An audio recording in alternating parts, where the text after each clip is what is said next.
রাসূল সাল্লাল্লাহু আলাইহি সাল্লাম কি ওয়াজ মাহফিলের বক্তা ছিলেন? সাহাবীরা কি তাফসিরুল কুরআন মাহফিল আয়োজন করতেন?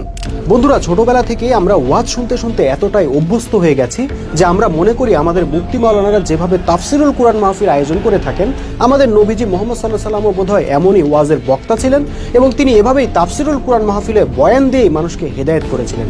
কিন্তু না বন্ধুরা, এই ধারণা সম্পূর্ণ ভুল। রাসূল সাল্লাল্লাহু আলাইহি সাল্লাম কখনোই বর্তমানের মুফতি মাওলানাদের মতো ওয়াজ মাহফিলের বক্তা ছিলেন না এবং তিনি কখনোই বর্তমানের মতো তাফসিরুল কুরআন মাহফিল আয়োজন করেননি। আজকের ভিডিওতে আমরা জানার চেষ্টা করব রাসূল সাল্লাল্লাহু আলাইহি সাল্লাম কিভাবে দ্বীন প্রচার করেছেন এবং বর্তমানের তাফসিরুল কুরআন মাহফিলের সাথে রাসূল সাল্লাল্লাহু আলাইহি সাল্লামের কর্মপদ্ধতির পার্থক্যগুলো কি ছিল।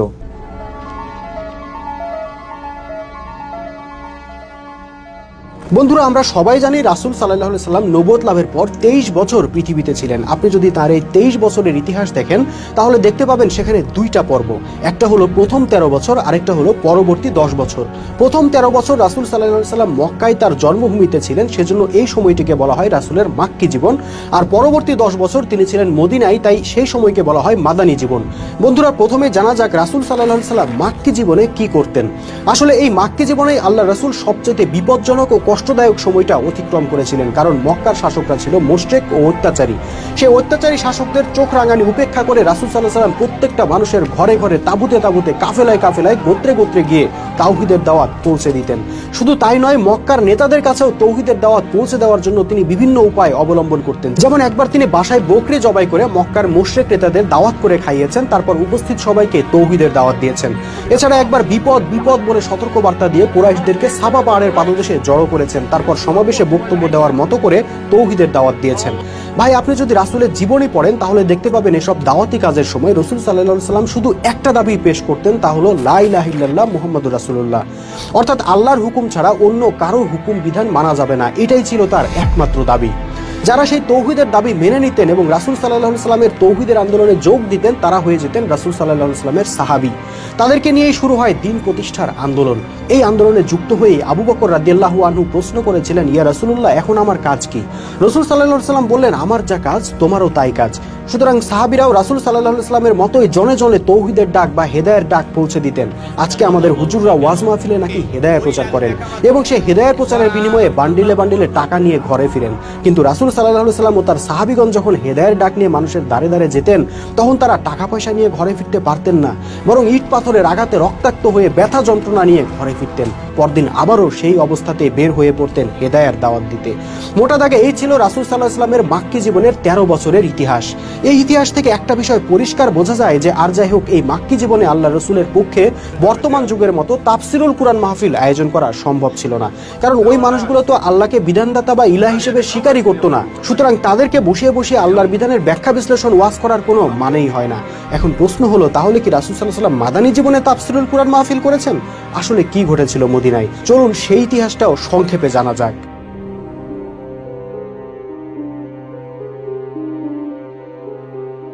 বন্ধুরা, মক্কার কাফের মুশরিকরা রাসূলের ডাক না শুনলেও প্রায় 300 মাইল দূরের মদিনার লোকেরা শুনেছিল। তারা দূরে বসেই রাসূলের তাওহীদের আন্দোলনে যোগ দিতে লাগলো এবং এক পর্যায়ে তাওহীদের আন্দোলন মদিনায় শক্তিশালী হয়ে উঠল। ফলে মদিনায় হিজরত করলেন রাসূল সাল্লাল্লাহু আলাইহি সাল্লাম ও তার সাহাবীগণ। শুরু হলো রাসূল সাল্লাল্লাহু আলাইহি সাল্লামের জীবনের দ্বিতীয় পার্ট, মাদানী জীবন। বন্ধুরা, এই পর্বে এসে রাসূল সাল্লাল্লাহু আলাইহি সাল্লামের কর্মপদ্ধতি আপডেট হলো, কারণ মদিনায় তিনি আর কোনো সাধারণ মানুষ নন। এখানকার মানুষ তাকে নেতা হিসেবে গ্রহণ করে নিয়েছেন এবং তিনি হয়ে উঠেছেন মদিনার রাষ্ট্রনায়ক। এতদিন কিন্তু রাসূল সাল্লাল্লাহু আলাইহি সাল্লাম ছিলেন শুধুই ইসলামের কর্তৃপক্ষ, কিন্তু মদিনায় হিজরতের পর এখন তিনি হয়ে উঠলেন রাষ্ট্রেরও কর্তৃপক্ষ। তিনি এখন ইমাম, শত শত মোমেন মোমেনা তাকে নেতা হিসেবে গ্রহণ করে নিয়েছে।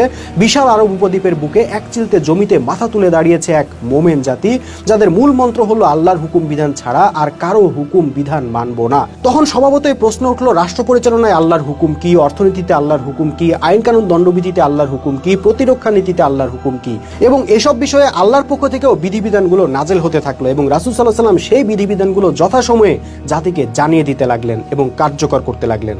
এর জন্য কিন্তু রাসূল সাল্লাল্লাহু আলাইহি ওয়াসাল্লামকে কোনো ওয়াজ মাহফিলে অতিথি হয়ে যেতে হয় নাই, বরং যেহেতু তিনি রাষ্ট্রনায়ক ছিলেন, কাজে তার বক্তব্য শোনার জন্যই জনগণকে তার কাছে ও তার প্রতিনিধিগণের কাছে আসতে হতো। জুমার দিনে সকল মোমেন মোমেনার মসজিদে নববীতে আসা বাধ্যতামূলক ছিল, আর সেই জুমার খুতবায় রাসূল সাল্লাল্লাহু আলাইহি ওয়াসাল্লাম প্রতি সপ্তাহেই জাতিকে সুন্দরভাবে আল্লাহর বিধি বিধান আদেশ নিষেধ ইত্যাদি জানিয়ে দিতেন। একইভাবে ঈদের নামাজের খুতবা, রণাঙ্গনে সৈন্যদের উদ্দেশ্যে খুতবা, বিয়ের অনুষ্ঠানে খুতবা, বিশেষ কোনো ঘটনায় লোকসমাবেশ করে খুতবা ইত্যাদির মাধ্যমে রাসূল সাল্লাল্লাহু আলাইহি ওয়াসাল্লাম ইসলামের যাবতীয় বিধি বিধান আল্লাহর আদেশ নিষেধ জাতিকে জানিয়ে দিতেন। যেখানে রাসূল সাল্লাল্লাহু আলাইহি ওয়াসাল্লাম নিজে যেতে পারতেন না, সেখানে রাসূলের নিযুক্ত আমিরগণ দায়িত্ব পালন করতেন এবং তারাই আল্লাহর পক্ষ থেকে আসা আদেশ নিষেধ ইত্যাদি জনগণের কাছে পৌঁছে দিতেন। আচ্ছা, এখানে ওয়াজ মাহফিলের জায়গা কোথায় বন্ধুরা? কোনো রাষ্ট্রপ্রধানকে কখনোই গ্রামে গ্রামে গিয়ে ওয়াজ মাহফিল করে জনগণকে রাষ্ট্রের আইন কানুন শেখাতে হয়? কখনোই না। রাষ্ট্রপ্রধান তার জায়গায় বসেই সিস্টেমেটিক ওয়েতে জনগণের কাছে তার দিক নির্দেশনা পৌঁছে দিতে পারেন। আল্লাহ রাসূলও সেটাই করেছেন। ফলে সাহাবীদেরকে কোথাও ব্যক্তিগত উদ্যোগে তাফসিরুল কুরআন মাহফিল আয়োজন করে কোনো বক্তার কাছ থেকে ইসলাম শিখতে হয়নি, বা রাসূলকেও ওয়াজ মাহফিলের বক্তা হয়ে উঠতে হয়নি। বন্ধুরা, রাসূলের কর্মনীতির সঙ্গে বর্তমানের ওয়াজ মাহফিলগুলোর মূল পার্থক্য লক্ষ্য করুন।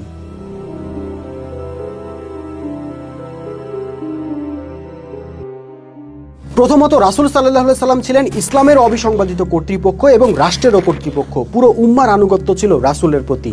অন্যদিকে বর্তমানের ওয়াজের বক্তাগণ ইসলামেরও কর্তৃপক্ষ নন, রাষ্ট্রেরও কর্তৃপক্ষ নন। তারা মাদ্রাসায় মাসলা মাসাইল শিখে বের হওয়া এমন একটা সম্প্রদায় যারা নিজেরাই নিজেদেরকে মানেন না। এক হুজুর আরেক হুজুরকে কাফের, ইসলামের দুশমন, ইহুদির দালাল, ভণ্ড, মূর্খ ইত্যাদি বলে গালাগালি করেন। এক হুজুর যেটাকে ইসলামের গুরুত্বপূর্ণ বিধান বলে দাবি করেন, আরেক হুজুর সেটাকে বেদাত বলে আখ্যা দেন।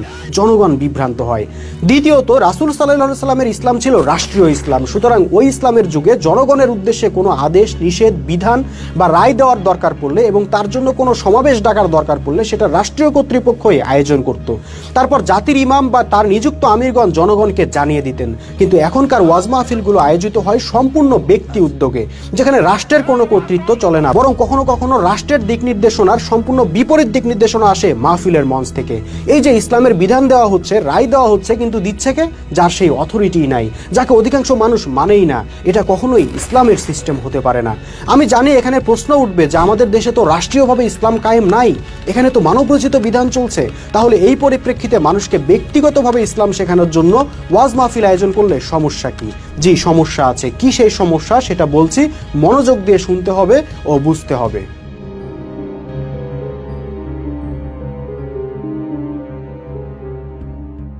বন্ধুরা, এটাই কিন্তু আজকের আলোচনার মূল পয়েন্ট। দেখুন, আপনি যখন ধরেই নিচ্ছেন যে আমাদের এই জাতি বর্তমানে রাষ্ট্রীয়ভাবে আল্লাহর দিন বাদ দিয়ে মানবরচিত ব্যবস্থাকে গ্রহণ করে নিয়েছে, তাহলে তো আপনাকে এটাও মানতে হবে যে এই জাতি তাহলে আল্লাহর দৃষ্টিতে আর মোমেন নেই, মুসলিম নেই। কারণ মায়েদার 44 নম্বর আয়াতে আল্লাহ বলেছেন, যারা আল্লাহর নাজিল করা বিধান দিয়ে ফয়সালা করে না তারা কাফের। তাহলে এই কাফের মুশরিক জনগোষ্ঠীকে আপনি তাফসিরুল কুরআন মাহফিল আয়োজন করে কিসের ওয়াজ শোনাচ্ছেন? আপনি যাদেরকে ওয়াজ মাহফিলে কুরআন তেলাওয়াত করে শোনাচ্ছেন তারা তো রাষ্ট্রীয় জীবনে কোরআনের বিধান চায় না, তারা ইহুদি খ্রিস্টানদের তৈরি বিধান চায়। সুতরাং আপনার তো সবার আগে তাদেরকে কালেমার দাওয়াত দেওয়া উচিত, তাওহীদের আন্দোলন শুরু করা উচিত। সাহাবীগণ যেভাবে রসুলের হাতে বায়াত নিয়ে তৌহিদের আন্দোলনে ঐক্যবদ্ধ হতেন, সেভাবেই আপনারও উচিত একজনকে ইমাম হিসেবে গ্রহণ করে তার নেতৃত্বে আল্লাহর দ্বীন প্রতিষ্ঠার সংগ্রামে অবতীর্ণ হওয়া। হ্যাঁ, সেই সংগ্রামের অংশ হিসেবে আপনি অবশ্যই ওয়াজ মাহফিলেও বক্তব্য রাখতে পারেন, তাতে দোষের কিছু নাই। কিন্তু ওই বক্তব্যে আপনাকে পরিষ্কার ভাষায় ঘোষণা করতে হবে, হে মানুষ, তোমাদের ঈমান নেই, তোমরা কালেমায় নেই, তোমরা তাওহীদে নেই, তোমরা আল্লাহকে বাদ দিয়ে মানুষের তৈরি বিধান গ্রহণ করে নিয়েছো, বিধায় আল্লাহর দৃষ্টিতে তোমরা কাফের মুশরিক হয়ে গেছো। এখন তওবা করে পুনরায় তৌহিদের ঘোষণা দিয়ে আসো, মোমেনদের জামাতে ঐক্যবদ্ধ হও এবং দ্বীন প্রতিষ্ঠার সংগ্রামে অংশগ্রহণ করো, তবেই তোমরা মোমেন হতে পারবে, যেতে পারবে জান্নাতে। এভাবে রাসূল সাল্লাল্লাহু আলাইহি সাল্লাম ও তার সাহাবীদের মতো করে আপনাকেও তৌহিদের আন্দোলন নিয়ে সামনে এগিয়ে যেতে হবে। প্রত্যেকের ঘরে ঘরে তৌহিদের ডাক পৌঁছে দিতে হবে সতর্কবাণী। ভাই, আপনি কি ওই তৌহিদের ওয়াজ করতে পারবেন? শিরক কুফরে ডুবে থাকা এই সমাজে যখনই আপনি রাসূলের মতো, সাহাবীদের মতো তৌহিদের ওয়াজ করতে যাবেন এবং আল্লাহ ছাড়া কারো হুকুম মানি না এই দাবি পেশ করবেন, দেখবেন আপনাকে আর মাহফিল শেষে টাকার বান্ডিল দিচ্ছে না, বরং আবুল আহাবের মতো পাথর নিয়ে তেড়ে আসবে আপনার জবান বন্ধ করতে। তারা আর আপনাকে দাওয়াত করে হেলিকপ্টারে উড়িয়ে নিয়ে যাবে না, বরং আপনার বিরুদ্ধে ফতোয়া জারি করবে, আপনাকে পাগল বলবে, ঘৃণা করবে। কিন্তু আপনি যদি মোমেন হয়ে থাকেন তাহলে হতাশ হওয়া চলবে না। আপনার নিজের গাড়ির তেল ফুরিয়ে নিজের পরে নিজের খেয়ে অথবা না খেয়েই তৌহিদের ডাক নিয়ে ছুটে যেতে হবে শহর, নগর, বন্দর, গ্রামগঞ্জ, হাট বাজারে। ছুটে যেতে হবে মানুষের দুয়ারে দুয়ারে, যেভাবে রাসূল সাল্লাল্লাহু আলাইহি সাল্লাম ও সাহাবীগণ ছুটে যেতেন মক্কার অলিগলিতে। আপনি কি সেই ওয়াজ করার জন্য প্রস্তুত? আমরা যদি প্রচলিত এই পয়সা কামানোর ওয়াজ বাদ দিয়ে তৌহিদের আন্দোলনে ঐক্যবদ্ধ হয়ে সত্যিকারের ওয়াজ করতে পারি, তাহলে ইনশাল্লাহ অচিরেই আল্লাহর দ্বীন প্রতিষ্ঠা হয়ে যাবে।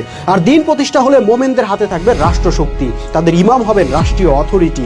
এরপর তিনিই রাষ্ট্রীয়ভাবে ইসলামের বিধি বিধান, আদেশ নিষেধ, করণীয় বর্জনীয় ইত্যাদির জ্ঞান প্রত্যেক মানুষের কাছে পৌঁছে দিবেন রাষ্ট্রীয় খরচে। রেডিও, টেলিভিশন, পত্র পত্রিকা, সভা সমাবেশ যা লাগে তিনি তা করবেন। 500 বছর ধরে পাড়ায় পাড়ায় মাইক লাগিয়ে জনগণের থেকে চাঁদা উঠিয়ে মাদ্রাসা থেকে মুফতি মাওলানা ভাড়া করে তাফসিরুল কুরআন মাহফিল আয়োজন করে আপনারা জনগণকে যেটা শেখাতে পারেননি, দ্বীন প্রতিষ্ঠা হলে সেটা 24 ঘন্টার মধ্যে জনগণকে শিখিয়ে দেওয়া সম্ভব হবে ইনশাল্লাহ। বস্তুত এটাই ইসলামের ফর্মুলা, এটাই রাসূলের ফর্মুলা এবং এটাই রাসূলের মাদানী জীবনের সুন্নাহ। আল্লাহ আমাদেরকে সত্য বোঝার তৌফিক দান করুন। পরবর্তী ভিডিও দেখার আমন্ত্রণ রইল।